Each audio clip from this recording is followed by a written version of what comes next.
నమస్కారం, నేను doctor Avinash Chaitanya, head and neck surgical ఆంకాలజిస్ట్ని. ఇవాళ నేను మీకు ఓరల్ క్యాన్సర్లో రికరెన్స్ వస్తే ఏం చేయాలి, అది ఎందుకు వస్తుంది అండ్ దాని ట్రీట్మెంట్ ఏంటి అని చెప్తాను.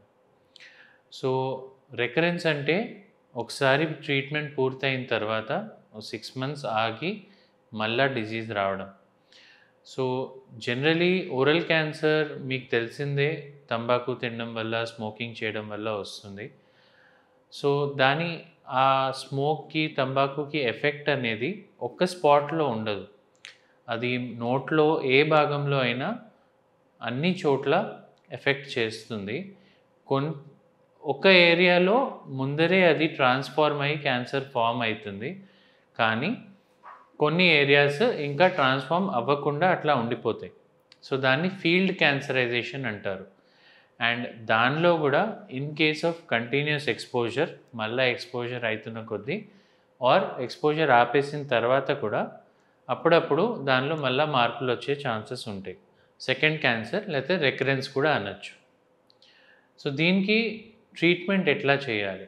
Suppose it is still in a stage where it is operable, అంటే మనం పెట్ స్కాన్ చేసి చూస్తాము, డిజీజ్ ఎంతవరకు ఉంది అని తెలుస్తుంది. సో దాంతో మనకి ఎంతవరకు డిజీజ్ ఉంది, మనం దాన్ని ట్రీట్ చేయగలమా, లేకపోతే ఒకటి కీమోథెరపీ లాంటిది ట్రీట్మెంట్స్ ఏమైనా ఇవ్వాలా అనేది మనం చూస్తాము.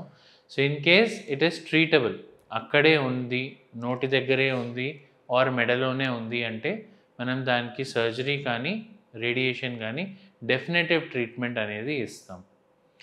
In case it is spread elsewhere in the body, అంటే బాడీలో లంగ్స్లో కానీ బోన్స్లో కానీ ఇంకా వేరే చోట ఎక్కడైనా స్ప్రెడ్ అయితే కనుక chemotherapy and immunotherapy will be the treatment of choice at that time. So everything will be based on the PET scan and the clinical findings that we find for your treatment of recurrence. But still there is hope. Thank you.